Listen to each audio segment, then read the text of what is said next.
আমার স্ত্রী কি কোনো পরপুরুষের সঙ্গে মেলামেশা করে? নিপা, এই নিপা,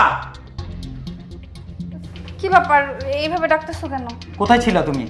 আমি রান্নাঘরে ছিলাম। তুমি কখন আসলা? আমি কতক্ষণ ধরে তোমাকে ডাকতেছি, তুমি কি শুনতে পাও না? এগুলি কি?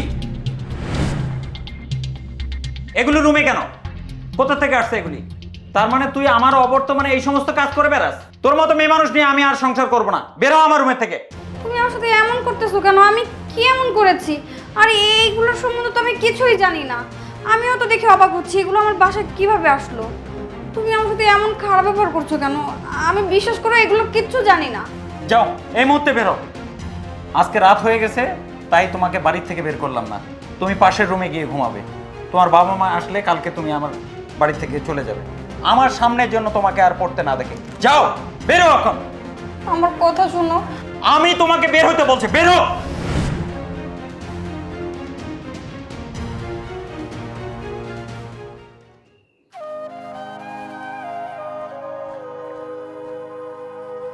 এই শুনছো? আবার কি হইলো?